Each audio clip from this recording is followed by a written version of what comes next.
And that nigga did it how I always wanted to do it, and I'll never be able to do it like that.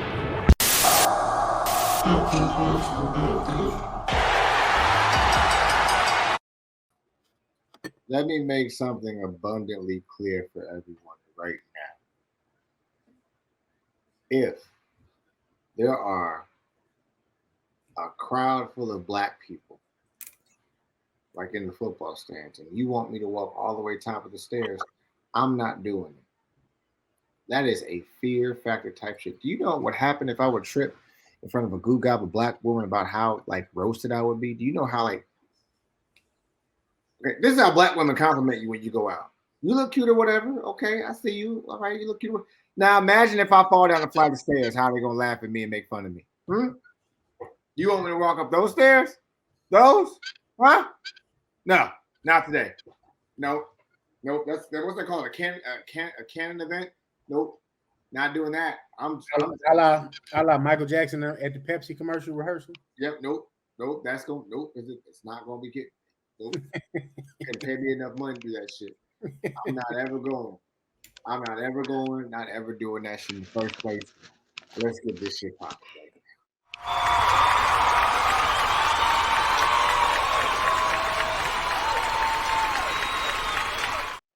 First off, I want to come back and say that Twitter is trash right now because it only allows you to do a certain amount of posts.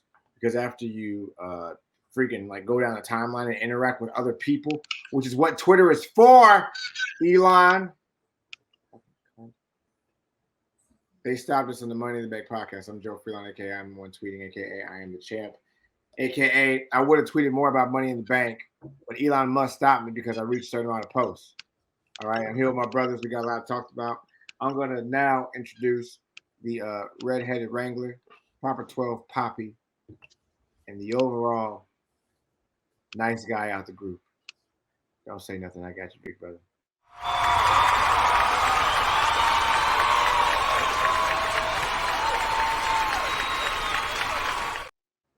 All you, KG. Go for it. I just want to know if Damian Priest won Money in the Bank so they could just have somebody speaking Spanglish, the whole senior Money in the Bank. Like, why? Yeah. Nope. Yeah. Let's Nope. put it on Damian. Yeah. Nope. No. You need to leave. That was funny. Okay. And then, don't say that big guy. I got you. Hold on.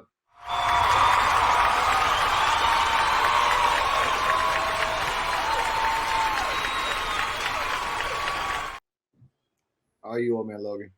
Greetings and salutations. It is a new episode of Hot Take Wrestling. I am the artist formerly known as Logan the Great, now known as old_man_Logan_Inc. on all social media platforms. See, I see you. I'm sorry I didn't do your intro. I was just thrown off by the comment by our brother here in reference to the aspect. Hey, you know why he's here. You know why he's here. Senor Priest. I can't roll my R's. Senor Priest. I'm gonna come around and say it. So there's some shit out of Omen or Exorcist. Yeah. No. Yes. I thought it was Padre for that type of stuff. No. Oh yeah, you're right. Am I right? Okay. I'm gonna come around and say it. Money in the Bank was a banger. Absolutely. I don't care what nobody says. I don't care what you say. You can't convince me otherwise. Okay. All right. Did it have any 5-star matches? No. But it was a banger. Wait. No 5-star matches? No 5-star. No. How about close to 5-star then? Oh, probably two. Okay, we're gonna dig into it and see what's your two are. Probably two 5-star matches. And the reason why I say this is on a previous episode of the Hot Take Wrestling Podcast, which you can go look at on all social media platforms, and also be able to go review for yourself under actually not at NMG TV there. Yes, sir. I told you guys, let Triple H and let Shawn cook. And they were cooking in London. They were cooking. Okay? They were cooking. They were letting it ride. Okay? All right. Now y'all gonna sit up here and say a whole bunch of stuff. Well, you know, face no, because it's about the storyline and about the intertwining of such things. We can go match by match, and stuff makes sense because Trips worked on it enough to make sense. For example, the first match of the night was the men's Money in the Bank match. Now, LA Knight, who is white hot, comes out. You know, everybody's like all hyped up with LA Knight and everything else, and all hyped up and everything else. Damian Priest virtually got little to no reaction. He got little to no reaction, which makes sense because, you know, Damian Priest is giving you good matches or whatever. But what has he done to set himself apart in any of the actual aspect of wrestling besides him having great matches? Not a lot. It's kind of the par for who they put the briefcase on, though, is it not? Yeah, to amplify them. Mm-hmm. But if you're already white hot, why would they give you the briefcase in the first place? No, I digress. It was Ricochet, Logan Paul, who, by the way, listen. Logan Paul is a bit of an asshole. That kid's got it. Kid's got it. You ready to step back some of that stuff you said, buddy? No, he's still an asshole. He's an asshole, but I didn't say he couldn't wrestle. I never once said he couldn't wrestle. the kid, like, because we had this big back and forth a few episodes ago in terms of Logan Paul, who's also getting ready to have his first UFC fight. But I heard about that too. yeah. But are you ready? You're giving him his props. Kind of, because if I give him his props, then I gotta make sure Ricochet knows how great he is. Oh, that shouldn't be in question. I know, but you know how I feel about Rico. I knew he wasn't gonna win the Money in the Bank briefcase, but I knew he was gonna set that bitch ablaze, and he sure did. Logan Paul was like, "Wait, I'm not ready." I didn't cross the. Oh, he's like, "Check your neck, check your neck. We're going over there." My feeling was that match went exactly the way it should have, with the exact outcome that it should have had, with the exact person that should have gotten it. Can't be Shinsuke Nakamura, because I think Shin's won it, right? No, he won Royal Rumble. He won the Rumble, yeah. He won Rumble. Okay, can't be Rico. It just doesn't make can't make Rico. It doesn't make sense. Can't be Logan Paul. That's stupid. That's a Vince thing. We're not doing Vince shit anymore. My name is Paul Levesque. We don't do Vince McMahon stuff. We do Paul Levesque shit here. Mm-hmm. Right? Can't be Santos Escobar. I cannot roll my arms right now. I wouldn't have been mad at Escobar winning it though. But for me personally, if Escobar would have won, it would have to been heel Escobar, because that's when he's on fire. Legado Fantasma Escobar has to be the one to win it, not this WWE. And then it cannot be LA Knight, or it shouldn't be LA Knight. It shouldn't be LA Knight, because I've never known them to put the briefcase on someone who is white hot with the fans. Mm-hmm. I've always known them to put the briefcase on someone who is like in the middle and then fans got behind, or to put it on someone where they're just like, they just kind of deserve it at this point. And nobody. I would argue Dean Ambrose. Nope. He wasn't white. Was he over like LA Knight was? Or did he deserve it? I mean, they didn't book him that strong going into it, because he lost to Triple H. He lost to Brock Lesnar. Mm-hmm.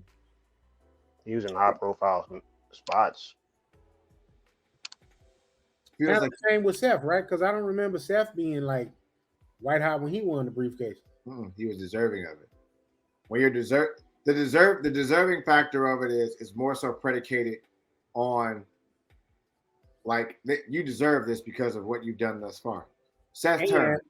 And if we're gonna bring the whole pillars thing in, all right, the Shield obviously was the WWE's pillars at that particular time when they debuted. Roman Reigns, Dean Ambrose, now Jon Moxley, Seth freaking Rollins. That was the pillars. If you had to do a fourth pillar, who would you add to that? I'll leave that to y'all. But in terms of Money in the Bank, those three, I think they Did Roman get the Money in the Bank briefcase? No, he never got the Money in the Bank. Well, Roman's the only one out of the three that hasn't touched it, but he hasn't needed to touch it. Right. So I'm there with you in terms of the deserving aspect there. Like him and when Dean won it, when Seth won it, I think they definitely deserved it. When Dolph won it, Dolph was over, but people were just getting to like, I really fuck with Dolph heavy. Mm-hmm. When Bryan Danielson won it, they were like, we just like him a lot, and he's always been putting on great matches or whatever. Mm-hmm. But like most of the time, there is someone that needs the briefcase to elevate them, a la Austin Theory, a la Baron Corbin, a la damn, I'm only talking about lose briefcase. Fuck. Otis that needed to elevate them. Mm-hmm. Punishment Martinez can do everything in that ring, but let's think about it like this: if we break everything down that Damian Priest has done, he's won the North American Championship, I think, right? Yeah. Okay. He's won the U.S. title. Mm-hmm. Okay. And he's had issues with the Bloodline when they were trying to help them out with their initially. Yeah. And then now he's having a little gripes with Finn and had Finn, spoiler alert, beat Seth, which he didn't. That writes itself. Mm-hmm. And then also, people forget, him and Finn had a banger match at In Your House to take over a long time ago. So no matter where you put him in the picture, you know what happens with him. He's going to give you a banger match.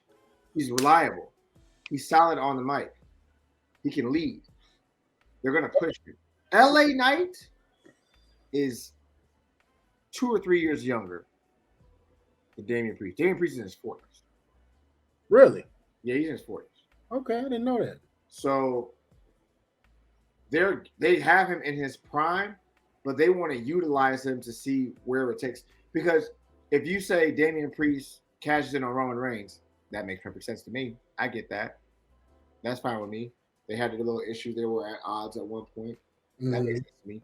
If you say Damian Priest cashes in on Seth Rollins, even better. That makes more sense.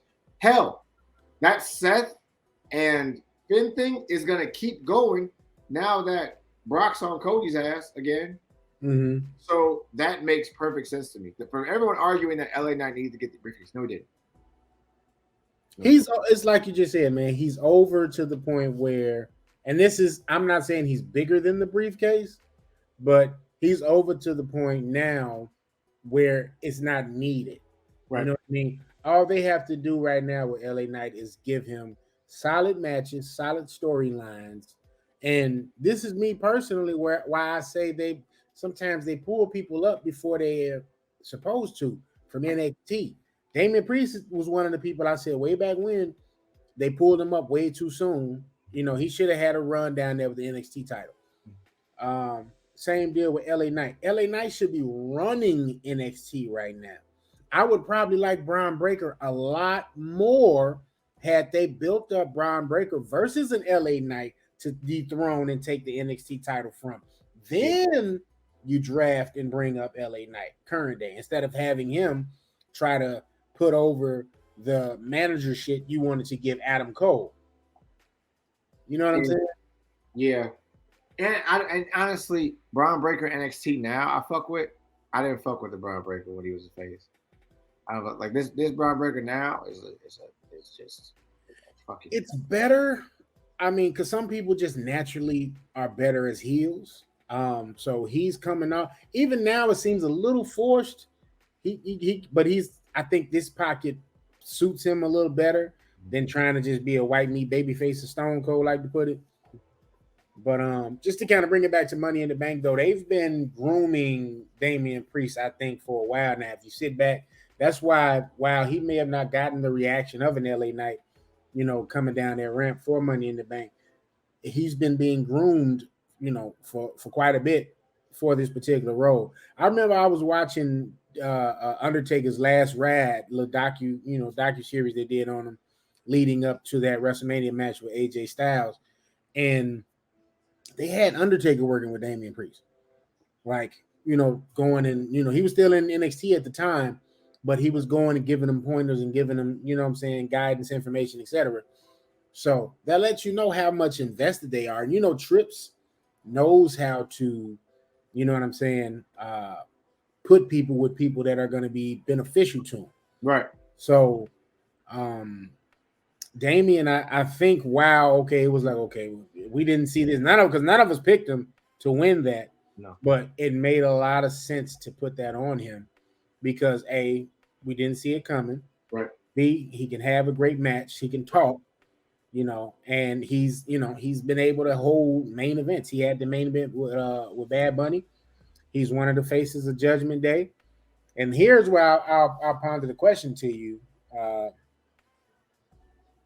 Do you have maybe Damian defect from Judgment Day, or do you have Finn defect from Judgment Day? Because I'm thinking Balor Club is right around the corner. I don't think you're gonna get Balor Club. I think you're gonna get I think you're gonna get the Prince. Like I think you're gonna get full on Prince. I don't think you're gonna get Balor Club. And the reason I say that is because it's not gonna be Finn defecting. Mm-hmm. I'm sorry, excuse me. It's not gonna be Damian defecting. It's gonna be Finn. Because on Raw, everybody was like adamant, like to be around Damian to support him in his time of need and everything else, whatever. Then Finn showed up out of nowhere. He was like, "What are you doing?" Right. You know what I mean? So,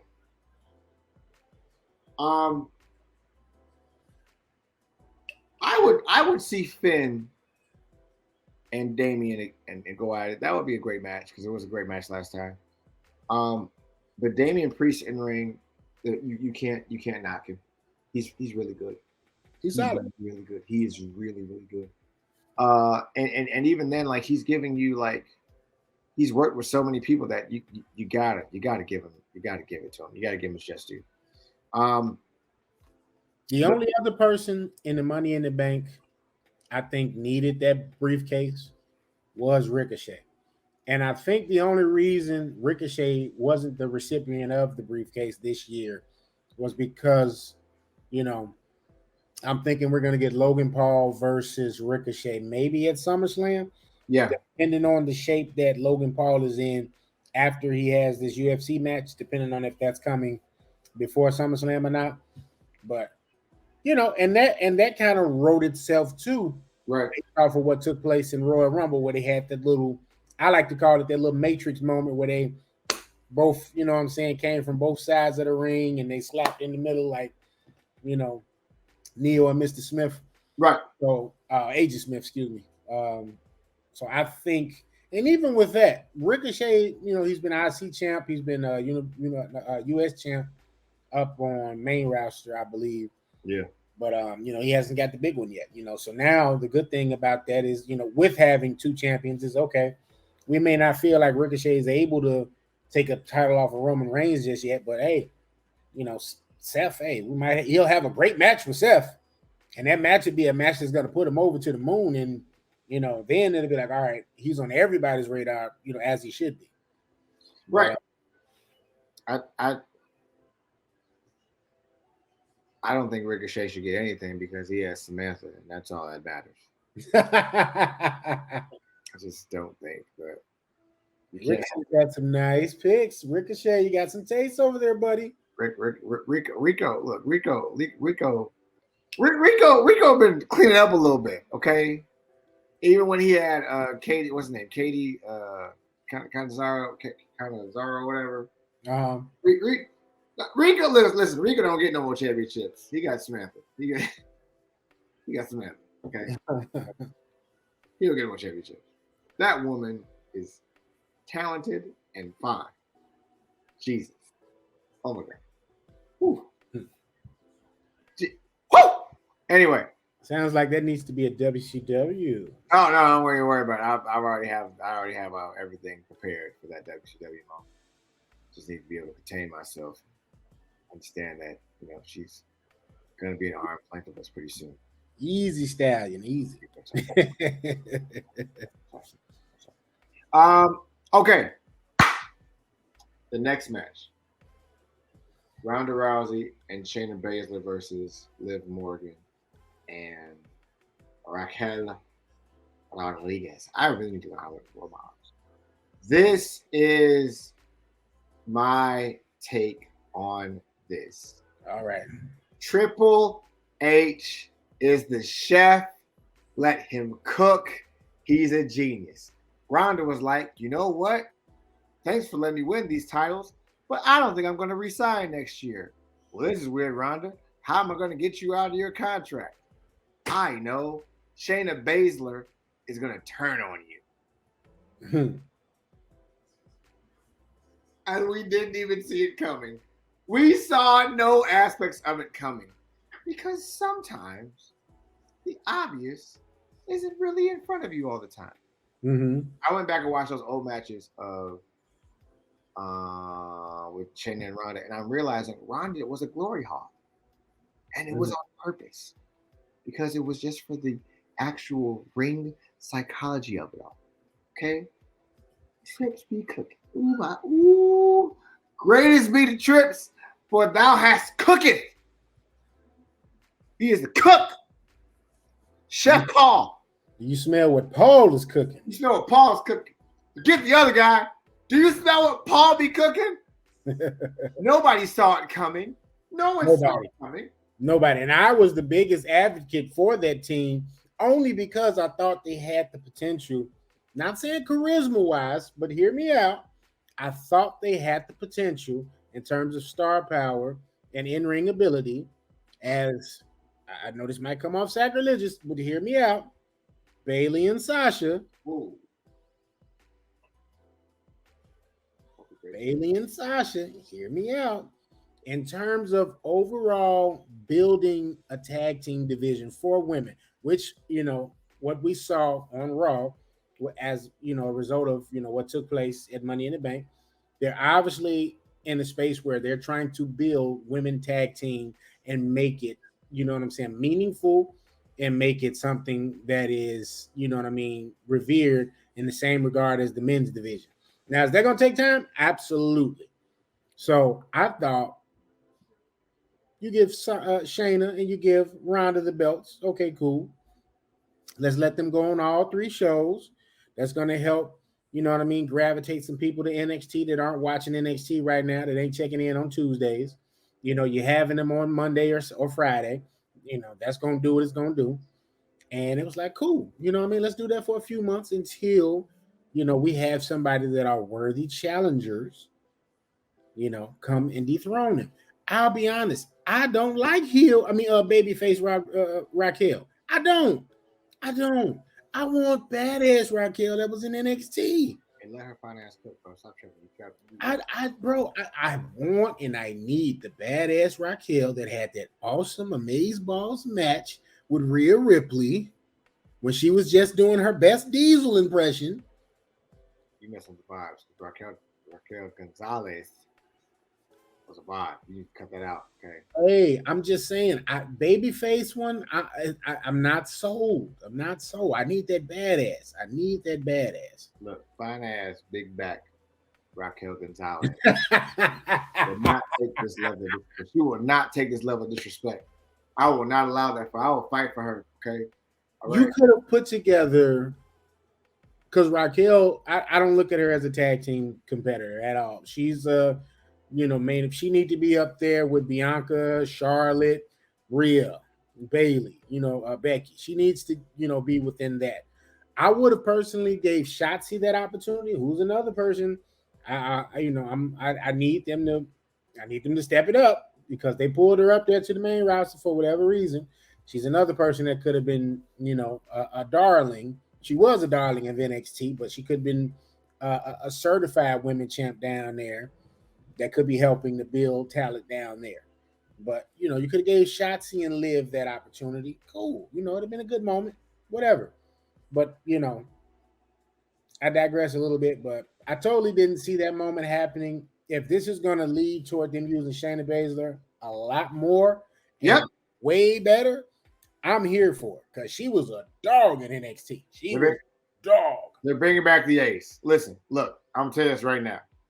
If they do it like this, Raw, Asuka versus Shayna.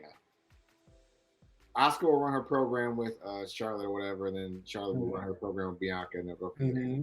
and then it'll be Asuka versus Shayna, which will actually be a really good fucking match that people don't understand. And now Shayna showed a little personality by going off on Ronda 2. Star in the making. Let Trips cook. Keep trying to tell y'all that. And then, if you put that in the match, and let's just say Shayna holds title for 6 months, then you do Shayna and Bianca again, which I don't know if you remember. I don't know if you remember Takeover when that happened last time at Takeover. That was a banger when that happened as well. Because it was like a 4-way match. But now you add in the mix. See, is he cooking? He be cooking. Now you add in the mix of the women's Money in the Bank winner, and we'll get to that match. Not just yet though. That wasn't next. That wasn't next. Gunther versus Matt Riddle happened. Okay, Gunther versus Matt Riddle happened. Was the match good? Yes, this was a great freaking match. Solid match. Solid match. Solid match. You know what's gonna happen. But now I think this is just the in between for Matt Riddle and Gunther, because every last one of y'all was like, oh, he's not coming back. He's gonna sign with somebody else. Nah. The dirt sheet said Drew McIntyre wasn't happy. And guess what? He back in WWE. Mm-hmm. And he's a face. Which basically means he's about to turn heel because Trips is about to cook. Okay? He's about to, I'm telling you, bro, you guys don't understand the web that Trips is creating. He is bringing back the black and gold division one decision at a time. And he's not even doing it where it's an extreme overhaul. It is the smallest, tiniest little thing. The small wrinkles. It's the small wrinkles of certain stuff. Mm-hmm. Small stuff. It's the stuff you don't really see. The stuff you don't really understand. So why would Drew McIntyre come back, you ask? To fight for the mid-card title. I'll tell you why. Because it'll be a heel fighting for the main event title because he's on Raw. Right. And who's the face? Raw, guys. Seth Rollins. Seth freaking Rollins. It's happening. There's going to be a huge heel turn by Drew. It's going to happen. I'm telling you, trust me. It's Trips. It's the web. It's the web, baby. Oh, good to see Drew McIntyre back to it in shape, ready to work. Got the beard and hair re-dyed. Okay. About to get this thing going. So, okay. We get to the point where, Matt Riddle has a solid match with, Gunther. It's like, all right, what's next for him? Because obviously we're going straight into Gunther versus Drew McIntyre. So where does that leave a Matt Riddle, who's kind of in the middle of the road here, I guess, doesn't really have any feuds going on outside of the Imperium. I mean, you kind of have him.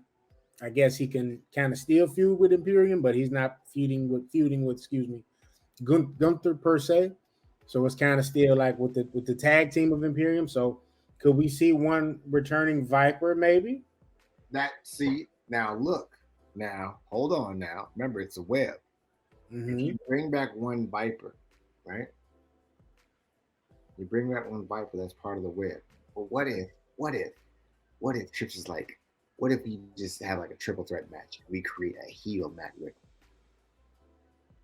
Because we haven't saw heel Matt Riddle. Exactly. Because it's Trips. I'm telling you, bro. This man did not miss a crumb for Money in the Bank. He is slowly making sure that every aspect that is in Raw and SmackDown is going to be taken care of. Oh, it is so good to watch. It is so, man, like I got to move before I get told. All of these out of the country events have been pretty lit. Backlash, yeah. Was good. The Clash at the Castle was good. Fantastic. What else? What else do we have out of that country? We just had Money in the Bank. Was great. Money Bank was great. It was You great, know? bro. So they're knocking him out of the house, man. Now, look, this is the only match that I didn't really understand. Dom versus Cody happened, okay, and it existed in its own world, and it happened. Mm-hmm. Some small stuff there, happened. Mm-hmm. But I think it's like what you and No Chill said last week. They're gearing him to send him to NXT, so he can be. Once Judgment Day breaks up, he's going to NXT, so he can dominate down there. Yeah. So they're giving him these big market matches with a lot of these big guys, whatever, to be able to do certain things and set him up that way. And I think that's a good move. I really think it's a good move. Great move. You're giving him the visibility. Again, it's the domino effect. No pun intended. Right.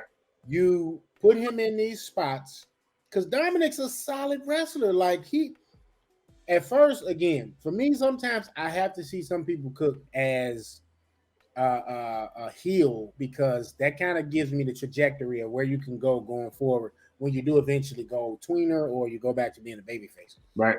Dom has grown leaps and bounds as a heel versus the time he had with his father, Rey Mysterio, in that tag team. Right. So you can just imagine with the heat that he draws, him down there, you got Corbin down there who's been a heat magnet from the start. You know what I'm saying? You continue to use guys like that in NXT, which again, to your point, the Black and Gold brand, they're slowly doing that down there again. They're slowly doing that with certain guys that they're utilizing down there. Dominic versus a Carmelo Hayes. That puts Carmelo into conversations that he hasn't added yet. Right. Had him come out there and be backup, be assist for Seth. You know what I mean? Gave him visibility with that mini feud. So now like you said, these tiny webs, they weaving, man. They're giving you the spot. You had Rhea down there. Hey, you getting our business again? You become our business. Mm-hmm. It's already there. It's just about now, okay, when are we going to see Dom pop up down there on a Tuesday? Bro. He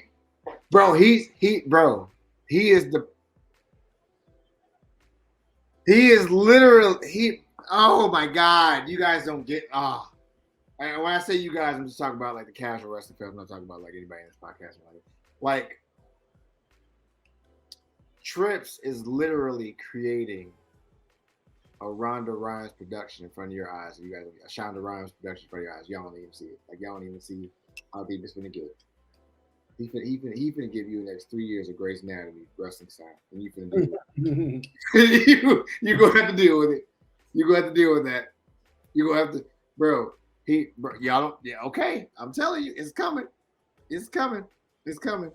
Because I saw something. I didn't get a chance to read the article, but I saw something where they said basically, and I think this is attributed to the sale of WWE, but Vince can't interject in the manner that he used to be able to interject. Yeah. In terms of storylines and, match, determining and all that kind of stuff. So he hasn't really been able to interfere like like I was telling with KG when we were, in the DMs, in the group message, in terms of picking and choosing the battle. We haven't got to this match yet, in terms of the main event of Money in the Bank. But, I was just kind of like, I don't think he would die on the heel in terms of men's Money in the Bank, briefcase holder winner, versus protecting Roman. But I'm like, it may be some credence to that story since that happened how it happened. But we'll get to that story when you're ready to get to that match. I mean, look, okay, all right, look, okay. Number one, Clark Street. Shouts out to y'all. Thank you for joining the stream. Appreciate you. Miss Collins, appreciate you as well. You're the best. Thank you. Look, bro. Vince got say and creative in terms of like the final say. But Trips is walking him down on everything. Like the rumor that they didn't want LA Knight to win it, they wanted Logan Paul to win it because obviously KG and Phil said last week that it would just. And I'm sorry, KG and Old Man Logan said last week it would be a good look on him because he's got everything. Like he would just have the briefcase on his podcast and Plausible. He would have it on Prime. He would have it. Great, awesome. I get that. That's why Vince wants that. Tripp's cooking. Yes, cooking. He's chefing it up, baby. He chef and guess what? And then he brought out John Cena that no one saw coming. Nobody saw Nobody this. saw. Listen. Money in the Bank lacks star power. Okay. Boom. Enter John Cena. John, come get on the jet with us. We need you to do a promo. Bro. One AA in a promo. And do it with Grayson Waller, who I kind of fuck with a little bit because I think he got something there. Because Grayson Waller, nice asshole over heel. He's good ass. He's good on that mic. He's good on that mic. Good in that ring too. All right. Yeah. That match he had with Melo and with Braun Breaker too. He's good in there too. Once he get himself healed up. Boy. Yeah. Boy, y'all better hope. Listen. Y'all better pray. Talk about a lanky Miz. A lanky Australian Miz. Okay, all right. Excuse me when I say this.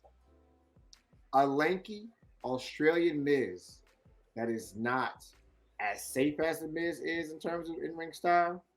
That's a little bit more dynamic style. You want that. You don't think you want that? Go back and watch his match with Braun Breaker with AJ Styles. Go back and watch those matches. Okay.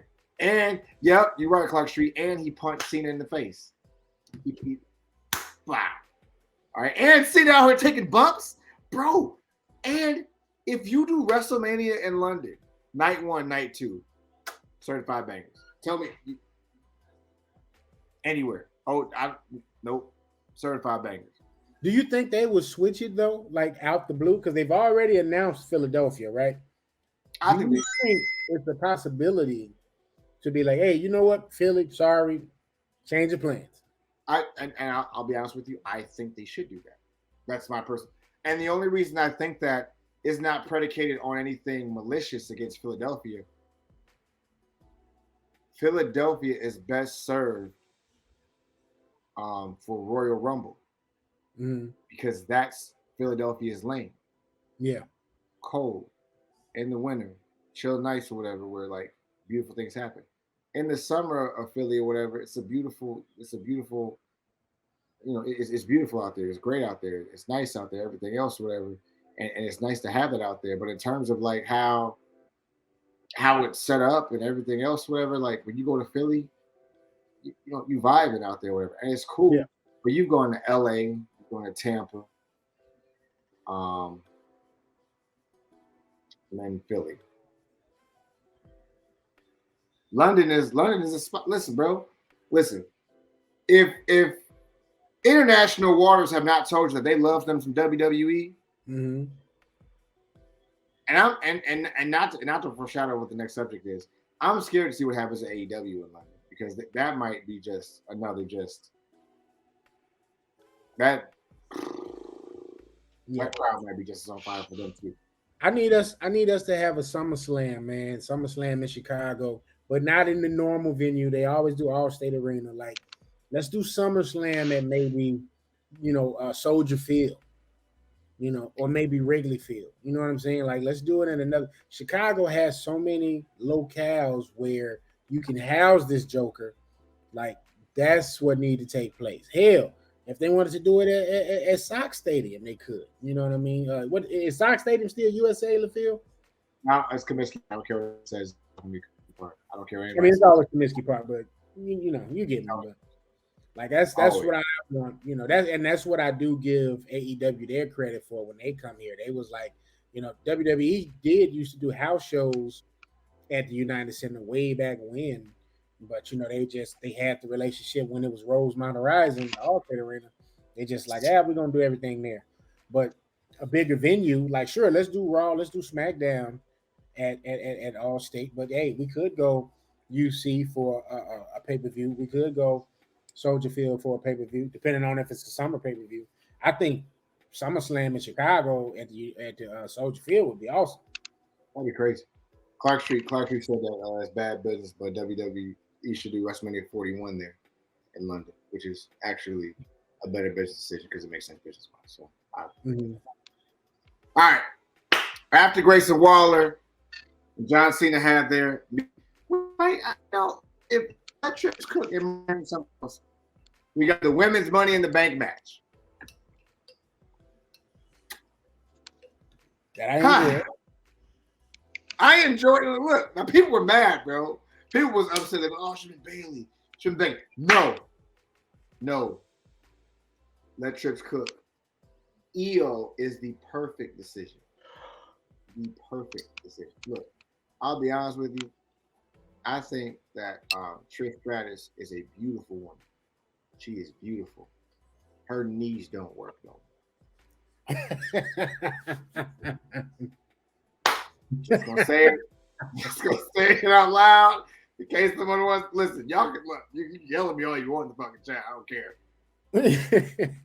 You've seen her run the ropes. You saw the Stratus fraction.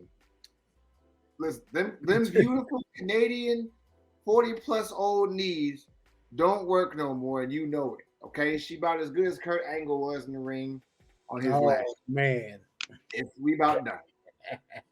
Zoe Stark she's nice in the ring, but she hasn't built up a character yet. Mm-hmm.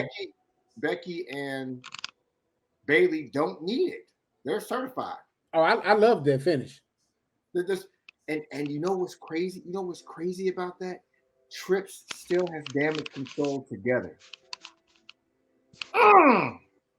Webb, I'm telling you, he's brilliant. I'm telling you. Look. Spoiler alert. She handcuffed them together. She was gonna climb on Becky's side, but she was like, no. So she climbs on Bailey's side, gives the Money in the Bank briefcase. Crowd goes stupid. Why does the crowd go stupid? I'll tell you why the crowd goes stupid. Because they remember Io Sky when she was actually NXT, it was the NXT Women's Champion, or whatever. And she had bangers there too with Sasha Banks. She had the little banger match she had with Bailey as well. She had bangers with Bianca Belair in freaking Puerto Rico. Io Sky is trustworthy. And I don't know if you remember this, she's athletic as shit. And even if she faces Asuka, chef's kiss of a match. Even if she faces motherfucking me Rhea Ripley, take my money. That's the one I want personally. I don't because I feel like the whole Asuka versus Io thing is the WWE move. You know what I'm saying? Like, no. I'm thinking, remember In Your House, the triple threat match, Io versus Rhea versus Charlotte? Mm-hmm. That's where she won the title, right? If I'm remembering correctly. Yep. Let's do that. Let's revisit that. You know what I mean? Since they're these weaves, they weaving these webs, man. Yeah, bro. Let's revisit that. Yeah. If you have somebody dethrone Rhea, that's your person right there. Bro, that's bro. He is cooking, bro. He is. I'm telling you, he is certifiably cooking right now. He is bro. He is planting so many seeds in our head that we don't even realize it. If we get a long program with Charlotte and freaking Bianca, and it's worth it, and we get a heel Bianca or whatever, and we get like a tweener Charlotte or whatever, I'll take that. That's fine with me. I'm okay with that for the most part. And then Asuka's gonna do what Asuka does. She's gonna be great no matter any aspect that she does at that point. So nothing to worry about that. And then Rhea is already like, she had a banger match last night with Natty. Yeah, Monday night with Natty. Excuse me, Monday night. And how often in let's say the last 5 years have you been able to say Nat's had a great match? I'll wait. Because we all, I think for everybody in the IWC. Where no one wants to see Natty versus Rhea. Like, no one was like, oh my God, such a great match. No, we didn't want to see that. She was getting squashed the whole time.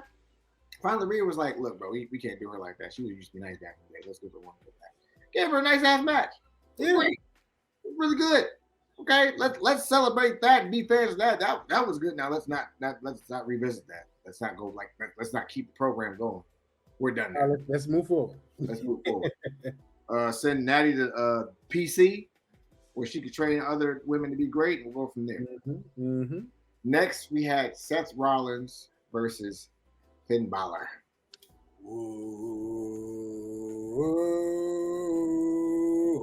Okay, G. Sing it with us, KG. Come on, KG. Oh. Raise his fingers. Look, man. Look. Look. Trips knew what he was doing so well. He was like, Damien, go out there, but don't do nothing. Look, walk out there, but what I want you to do is go by ringside, but don't do nothing. Threw Finn off. He did a coup de grace outside twice. I'll do the coup de grace one more time, missed it. Little curves off to the head. Okay. Now there's dissension in the Judgment Day. And I don't know if y'all remember this. WWE in your house. Finn Balor versus Damian Priest. Chef's kiss of a match, bro. Chef's kiss of a match. All right. It's bro. Could we maybe see a briefcase match at SummerSlam between Finn Balor and Damian Priest? I will take that. You can. I'll take my money. I'll take that. Yeah. Why not? Why not? We've seen them fight for the North America Championship, and that shit was ugly. Like that shit was intense. They were going. Like they just were going. They were fucking going. I'd totally like to see them do more matches because, for lack of a better, like the Money in the Bank briefcase is basically a title. Yeah, we should see. Not it doesn't have to be like every week or every other month or every pay-per-view, but we should see in certain storylines, prior to them cashing in, them defending it. Hey, you don't deserve that briefcase. Put it on the line tonight against me in the match. You know what I'm saying? Yeah. Like that should take place. And I think initially when they did introduce the Money in the Bank, they used to do that. Yeah. Yeah. And they just kind of deviated from it. I think initially they were. I know a couple of times people put it up. I think Otis did that with Miz, right? Yeah. Yeah. Okay. Yeah. It happened a couple of times, but RVD and Sheldon Benjamin, they had a title for a briefcase match or something. Yep. Mm-hmm. Same thing. Or winner take all. Yeah. Same thing. Yep. It's been done before. Might as well.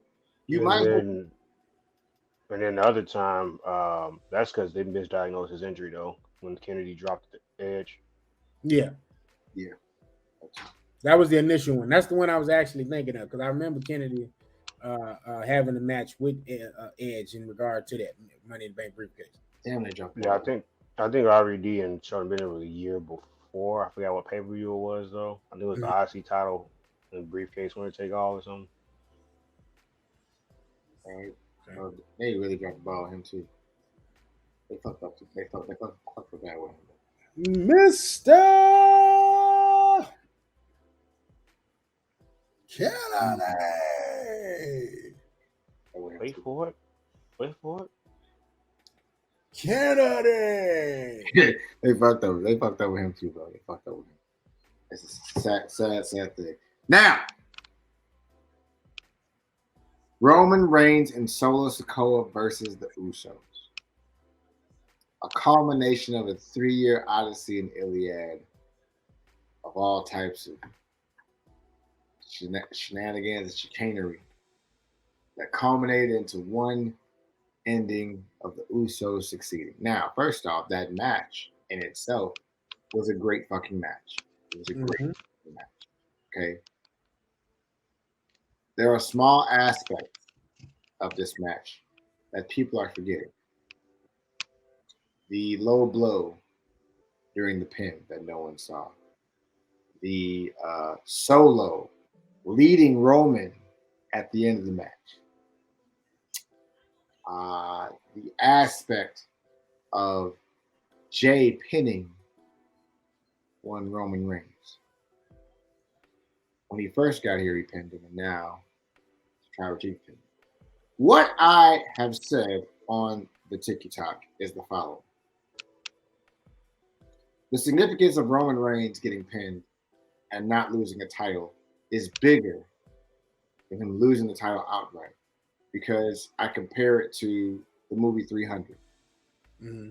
Spartans knew they weren't going to win the war, but they did want to show that the Persian god or whatever could bleed, that he wasn't invincible. Right. That caused a whole shift, if you will, of events. This now makes Roman very vulnerable, which means Roman paranoid. Which means you either get a paranoid, vicious Roman, or you get a paranoid Roman that loses everything and then he's about to disappear. Either way it goes, it's going to be good. And now with the Usos, if you're getting it, I'm concerned about what's going to happen to them. But if you're getting tag team matches with the Usos where it's going to be something where maybe it's, like them versus Sammy and KO again this time, let them cook a little more. And now there's not as much animosity in it or whatever. It's, that's fine.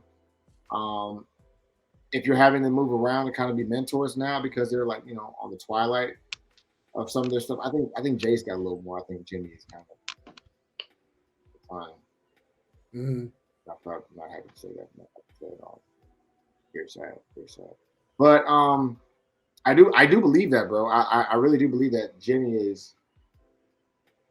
I think Jay and Jimmy will be fine. Not worried about them aspect wise. What I think they're going to do is have to strengthen the tag team division again and make it something, because the Viking Raiders and American Alpha they're saving tag team division right now. They're both really good, and the Viking Raiders that they're using are the Viking Raiders with face paint from NXT, like those Viking Raiders. Yeah. With whatever Valhalla, whatever they're using, and it's good. It's really good. If the goal for the Usos is to restore tag team division and make it something like cook again, okay, I'm okay with that. But I think Jay needs to touch the individual title. Mm-hmm.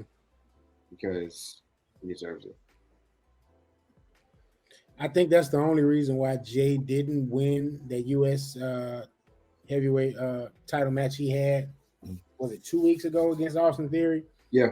I think I can comfortably say this. We are headed toward Roman versus Jay at SummerSlam. I do think that. Yeah. Because he's pinned the champion, so now he's able to challenge the champion for the titles. True. So, like you said, man, this has been a 3-year story. This story actually started with Roman and Jay. So while I was a little like, oh man, he got pinned, like I was in disbelief because I didn't see that happening. I didn't think it was gonna happen either. No, because they haven't mentioned it. And I'm waiting on to see what happened on Friday. If they mention it Friday, that low blow, he hit him with that low blow, which led to the pin. So that has to be mentioned. It has to be corrected. They can either take the win away and announce the match at SummerSlam, or they can move forward. And like you said, they can have this paranoid Roman. Because I'll be honest with you, I think this is where we see Roman have the Brock effect against Jay. He's going to dominate Jay. He's going to demolish Jay at SummerSlam. He is going to be a shit show for the Usos. Excuse, I had to curse. It is going to be one of those type of matches where it's like, it's the Brock effect. Brock suplexes you 10 times.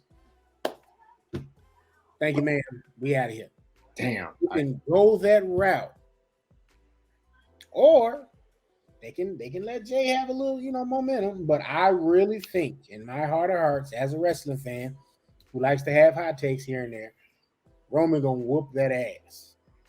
Roman is going to destroy Jay. We probably won't see the Usos return till about the Rumble, like that kind of destroy.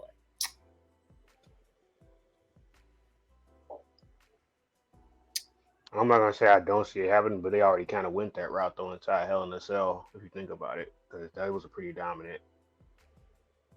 And that's why I say you have to see that again, because he has to reassert the dominance now, because the confidence is gone. Like Joe just pointed out, Solo was leading the match. Solo looking at him like, hey, look, come on, let's get this done. You know what I'm saying? You over there questioning yourself. You tribal chief, right? Let's get this done. Okay. All right. You know what I'm saying? And I mean, Rome was like, yeah, you're right. And we get to this point. All right, yo, he's been pinned, like you said. He can bleed. Right. So now Jay gonna be on fire. He gonna be on 10. Yeah, I'm challenging for the title. Oops. SummerSlam. Yeah. No. And we're gonna get to SummerSlam, and he's gonna demolish him. Because I don't want to see it come to a point where it's like, oh, now they have to separate the tag titles again. Hey, we want to give the Usos, the SmackDown titles. We're gonna hold down the Raw. Oh God, don't do that. Yeah, no, I hate it when the Street Profits and the New Day did it. We're just gonna trade titles. Here you go, buddy. No, like that shit. Much like what they did with the women NXT tag titles and the women tag titles on Raw and SmackDown. I'm not saying they need to unify. You have your 2 set of titles for your tag team champions to go after right there. Go ahead, give us 1 set of tag titles, a new title for the Raw and SmackDown, and you have those tag teams appear on all 3 shows. Okay, we couldn't get done against Sammy and KO. Boom, we're gonna come down here and see if we can get them off for the NXT champions because Gallus is dope. I like that team. They need to be going up against more people from the main roster to get their visibility up. For the record, and you cook after this. Creed brothers are on their way. Whether they go to Raw or SmackDown, I'm down for it. Yep. And then we still got Street Profits. We still got, like you said, Viking Raiders. You got Alpha Academy. You still have some people that just kind of, they're not really utilizing and they can make some teams with. But I really feel like that's what they should do. I don't want to see, because if they don't go that route, it'll be the tried and true WWE way of having the Usos. Now they're going to go up against Sammy and KO. They're going to dethrone them, and then you're probably going to have KO attack Sammy for losing the titles, and he going to go back and doing what he was doing. We've seen that already. We need to really see Sammy and KO as a team for a lengthy amount of time on WWE programming. We've saw that in the Indies, but not on WWE programming. I think, okay, and I think as somebody commented, SummerSlam, Cody Rhodes versus Brock Lesnar thoughts, and I promise you, bro, we'll get to you in 1 second. Just give me 1 moment. Okay. Okay. Do you remember when Christian won the title? Mm-hmm. Do you remember when he faced Randy Orton the next day and lost it? Yep. Do you remember that long ass program? How good that program was? Yep. Hear me out. What if you're doing it now, either with Damian being the Money in the Bank holder and he cashes in on Jay, or what if you're doing it where Jimmy does a double turn? He's like, "Come on, baby, come on, Uso, you champ now, bro. Let's let me get a shot." And Jimmy wins the title that night. Mm-hmm. There's so many layers to this shit that I'm so excited about. They're like, bro, okay, look, I don't think I don't want to agree with you that Roman's gonna smash Jay, but he is. He's gonna destroy Jay. And the reason why they have to assert it down Instagram, blah blah blah, yeah, he's smacking it. What'll probably happen is they'll get the challenge for SummerSlam. Solo's gonna take out Jimmy and hurt Jimmy again. Jimmy's gonna get hurt. Solo will be ringside, then he'll get kicked out at ringside or whatever. Those are the SummerSlam matches right there. You just said it. Yep. Jay versus Roman, Jimmy versus Solo. Yep. And they'll utilize it that way in that manner. And then somehow it'll be one of those things where it'll be something. Now. If Jay versus Solo don't appear on SummerSlam, that'll be the SmackDown match leading into SummerSlam. Yeah, and somehow it's going to be some type of chicane. Yep. Now, leading into SummerSlam and going into SummerSlam to go right to that type of thing, Roman has to dominate. Because now if you've had to talk for 1,000+ days, The most recent thing we remember you is losing to Jay. Not to the Usos. You lost to Jay. We don't remember you losing to the Usos with Solo. You lost to Jay. Mm-hmm. That's how we see it. There's no turning or like no coming back. You lost to Jay. Island Boy _679 says SummerSlam Cody Rhodes versus Brock Lesnar. What are you guys' thoughts? This is the rubber match. It had to happen. I do want to say, okay, this is how you really know Trips is in the writing, in control of writing, because Brock isn't being the dominant Brock he used to be anymore. Like, they had Cody like fight him off and like, defend himself on Monday Night Raw.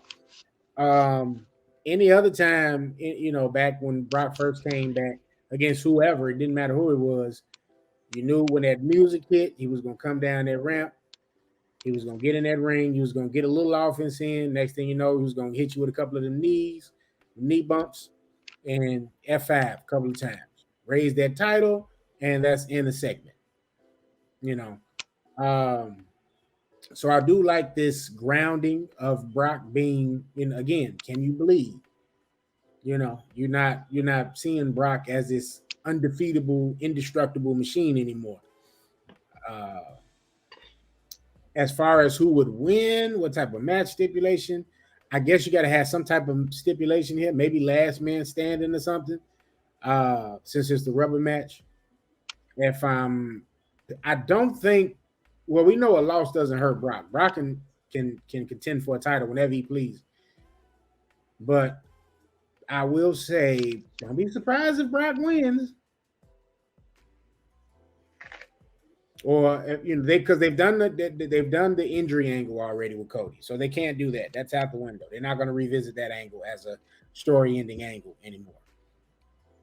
You'll probably see Cody win, but just don't be surprised if Brock wins either. Like, Brock's a 50-50 booking type of thing. He's not one of them where you can definitively be like, yeah, no, he's not going to win. But I think last man standing would be the way to go for them. I genuinely feel like this. This is how I genuinely see it. In terms of how that match has to go, it has to be a win for Cody, but he can't just win outright. He's got to survive. He got to survive. Like he got to survive, and then Brock has to gain a new challenger in some shape, fashion, or form. It can't be where they're going back and forth because it's got to end. It's got to end in some way where either there's a distraction that's in the way for us to be able to forget that they're going back and forth, or we have some type of different aspect of it. Because right now, not to cut you off, it can't be last man standing because that's the match Roman just had with Brock. Right. So we can't do that. It still has to be some type of stipulation. Cage match, no holds barred. You know what I mean? It's okay. Look, and I wouldn't be surprised if this happens. It has to be. It has to be Cody versus Brock in a Hell in a Cell, and I don't know where Bobby Lashley comes out and he wants his get back. Just for no reason. Like, it has to be one of those things. And I know that's not an aspect that may or may not happen, but I'm just throwing it out there. Like, it has to be something like that. Because for this match to go a certain way and for it to be progressive for both their careers, Cody needs this. He needs to win. He needs to win. He needs it more than Brock. Brock don't need it. I don't think Brock wants to hold another championship. I think he just wants to finish out his career because he don't want to be obligated to hold a championship. Because they can't have two part-time champions. They can't have two. Right. So Cody's got to win outright. He's got to survive again. But it has to be in a manner where the match makes sense. It cannot be Cody versus Brock in a cage match. And Cody does the crossroads 5 times on Brock Lesnar. No. And it's a great finisher, by the way. Finisher. Great finisher. But it's Brock fucking Lesnar. Right. You got to damn near kill him. It's got no offense, bro. No offense. If Brock falls off the top of a Hell in a Cell cage and loses that way, I'm okay with that. I don't want that to happen to him because I don't want anybody to get hurt. But that's the way it has. Like Brock's got to go. He's got to be like done for. Yeah. Done for. Like it cannot be Cody pins him and that's the end of the match. No. It's got to be where Brock can't move. Something happened to Brock. Some type of I wouldn't care if the Fiend came back and destroyed Brock and it'd be like one of those things. Like that would be like, you know, and then just Cody just like, oh shit. 1, 2, 3. You know what I'm saying? And that's it. Yeah. That to me makes more sense. It can't be them having a fucking wrestling match. Can't be that. Yeah. Can't be that. I'm gonna say it outright, and I'm just gonna say it in the last 5 minutes that we got left.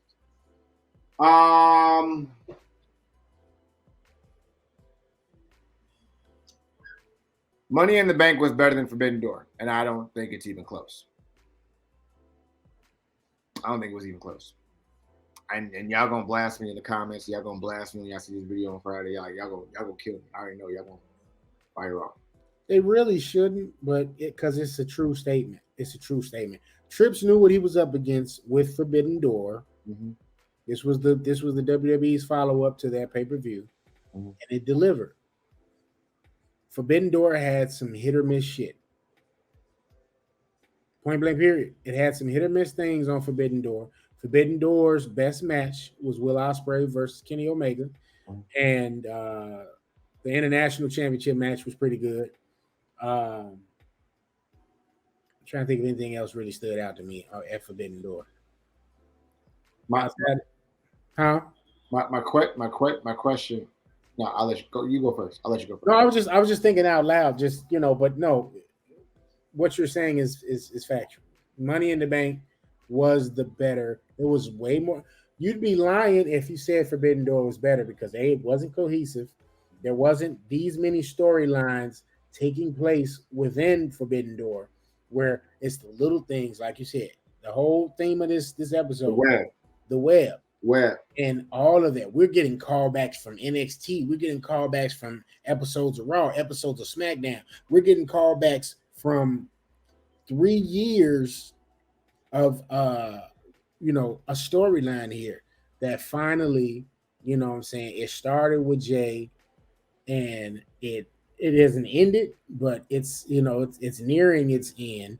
So it's only fitting, it's only right that you have this end where Jay changes the end of the story, if you will, and he pins Roman this time around, as opposed to him losing in the Hell in a Cell and the whole bloodline storyline angle faction becoming reality. Yep. I don't know what happened to Joe. He was there. He wasn't there anymore. KG, you got any thoughts you want to add? Last thoughts to Money in the Bank? I know you didn't get to touch on a lot of the stuff me and Joe was going down. So if you want to just run down the laundry list of your thoughts of what you've seen from Money in the Bank, highlights, what you liked, what you didn't like, you know what I mean, till he returns and we can put a button on this thing. Yeah, I would say that the men's Money in the Bank ladder match was probably my favorite match of the night in terms of I didn't care for the end result, but they didn't ruin the match for me. And then the Civil War Bloodline, that was pretty good. And then only thing I would say that I didn't like was that they shortchanged Matt Riddle and Gunther. That's about it, though. Only, I agree. I think that when it comes down to Forbidden Door versus Money in the Bank, who grew from Forbidden Door? Like who really got to grow from Forbidden Door? Because both companies went their separate ways, and then there was no like intricate plot that happened with it where there's like more to come. Right. And I think with Money in the Bank, Tripp saw that and was like, them some great ass matches. Y'all didn't do shit though. Like that. Look. All right. I made this comparison, I think on Twitter, where I said,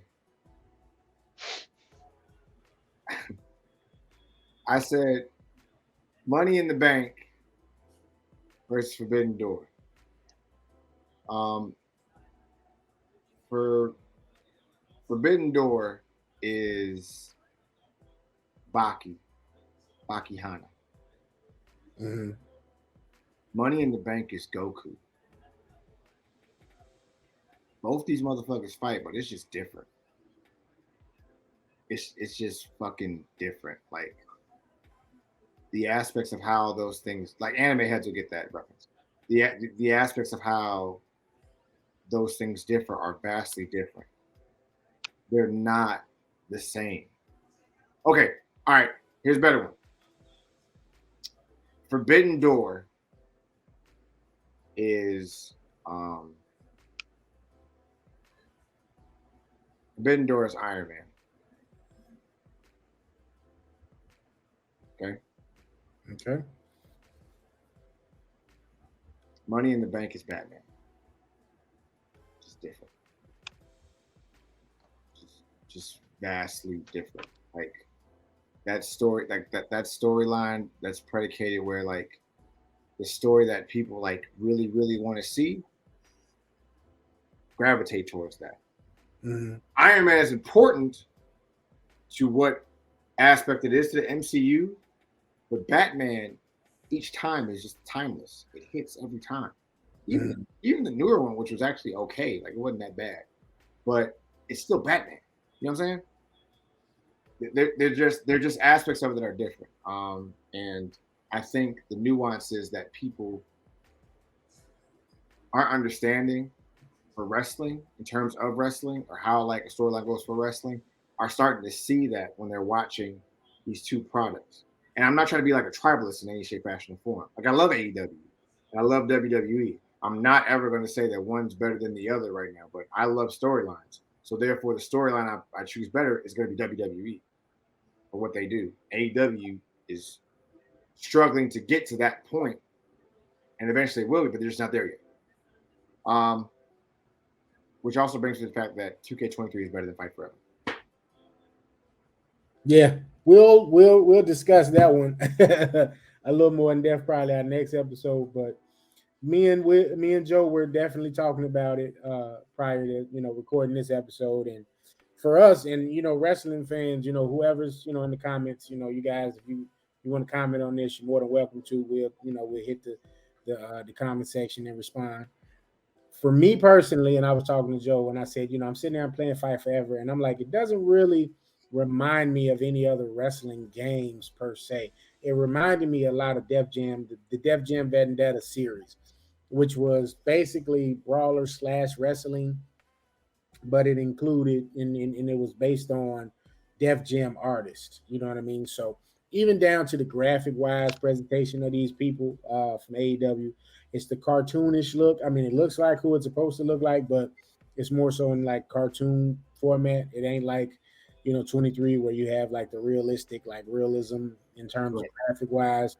The style of play even is very Def Jam esque.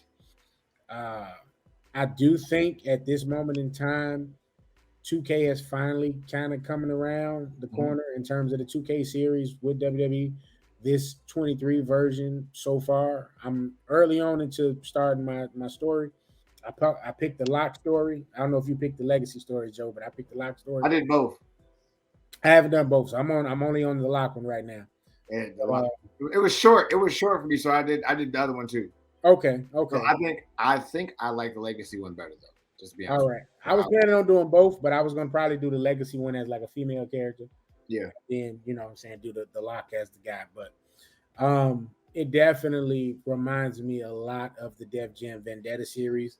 And it, that being said, they have a lot of promise from where they are right now with Fight Forever.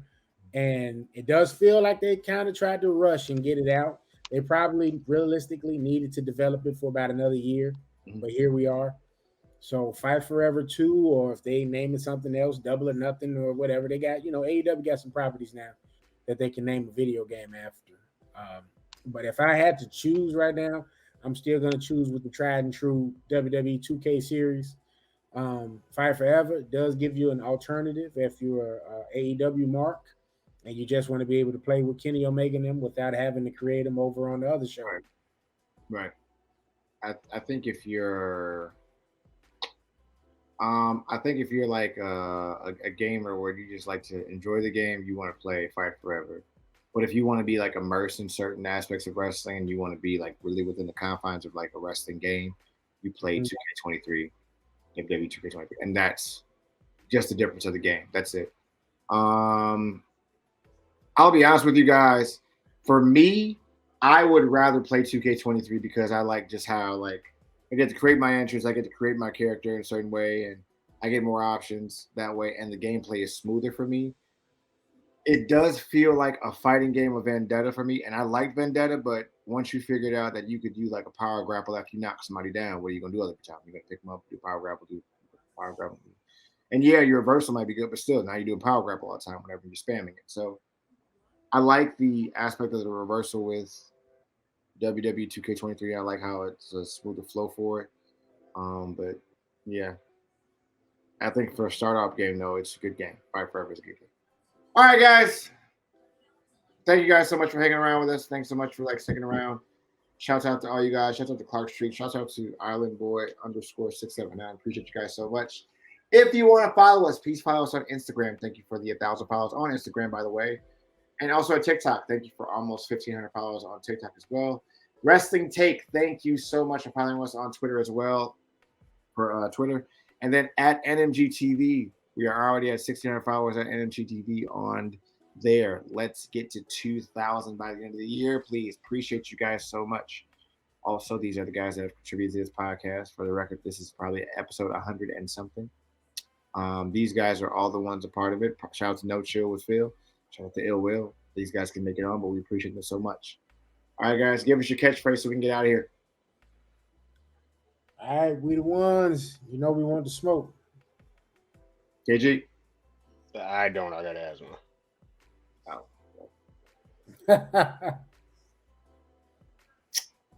I don't know where to go from there. Just put that up there. All right, guys. All right, guys. Thank you guys for joining us. And by the way, fuck the Supreme Court. Okay. Take care. Bye-bye now.